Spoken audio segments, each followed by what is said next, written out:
Гэ зөрчил маргаан байхгүй. Ямар ч юу байхгүй. Мэдээж одоо хуралдахад маргалдах тохиолдол гарна. Тий.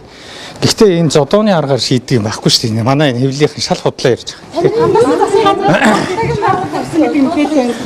Тийм шаардлага огт тавигдаагүй. Энд чинь тэг хамтарсан засгийн газраас тий. Эндээс шууд ингээ гараг ийм байхгүй шүү дээ. Энд чинь маш хариуцлагатай ажил, энд чинь гэрээтэй ажил тийм ээ.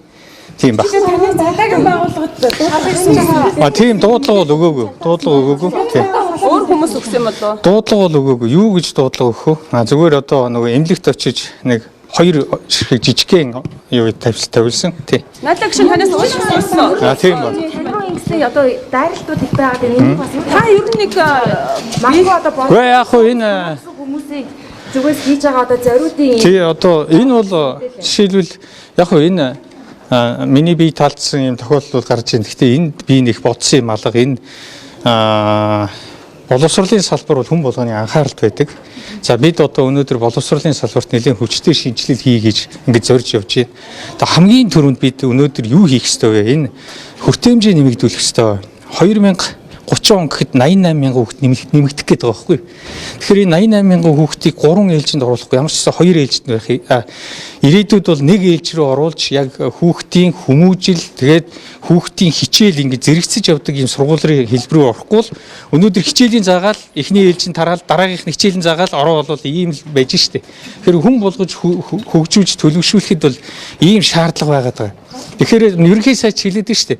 Боловсролын жил болгоно гэдээ ирэх жил. Энэ боловсролын жил өнөөдөр хэлсэн үгэндээ та бүхэн анзаарсан бол боловсролд онцгой анхаарна боловсролын жил болгож бид энэ асуудлыг шийдэх ёстой гэдэг. Мөн одоо дэлхийн биш үү? Банкнаас гаргасан судалгаа байж байгаа. Энэ дээр бид ер нь бол энэ боловсролдоо энэ удаадаа хөрөнгө оруулад тэгш хүртээмжтэй байдлаа нэмэгдүүлээд багшаа чадваржуулаад ирэх юм бол тийм ээ? Ирэх юм бол бид юу хожих вэ гэхээр 30% хүртэлх ийм эдийн засгийн өсөлтийг жилдээ үзүүлж чаддаг ийм үндэстэн улс болох гэдэг. Энийг Дэлхийн банк хэлээд байгаа. Тийм учраас үүний төлөө хүмүүс одоо энэ төрөлд явж Үгүй энэ үе шүү дээ. Нийгэмд чи янз бүрийн ойлголтууд байна шүү дээ. Нийгэмд байна шүү дээ. Янз бүрийн ойлголт байна. Үгүй дарамт шахалтыг байна шүү дээ. Ингэ шүү дээ. Ер нь бол юу гэж ойлгох вэ гэдгээс те. Дарамт шахалтыг даахгүй бол яах гэж ийм сайдыг хийж байгаа. Ер нь бол те.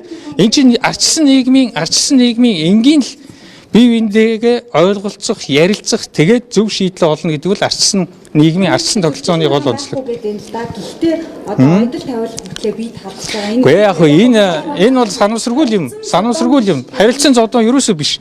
Тэгээд зодтолцсон гэдэг энэ нэг чи хүн хэлээрээ мал хөлөөрөө тий ер нь альва зүйл бол ярилцж ээж шийддэг л ийм л юутэй шүү дээ.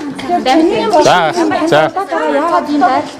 Дамдын юм гишүүний хэлээд байгаа зүйлүүд бол би бол үндсэл байхгүй гэж хэлнэ. Зүгээр энэ хүн бол над руу биш энэ боловсролын салбар руу өөрөө сэтгэлтэй учраас янз янз юм ярьж байгаа тий. Хуулчаад найдлаг гишүүнийг ер нь өмөрж байна гэсэн үг үү? Таны хандлагаас харахад те.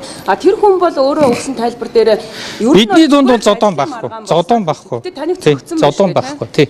Ер нь бол зүгээр зодон бол огт болоогүй. Тийм зодон гэдэг чинь хоёр талаасаа зодтолтон. Тэгэхээр эн чинь бол одоо жинхэнэ балмад үлдэл штэ тэгэхээр. За. Зодуулсан гэсэн үг биш. Ийм байхгүй. Санамсаргүй тохиолдол болсон гэж ойлгоорой. За баярлалаа.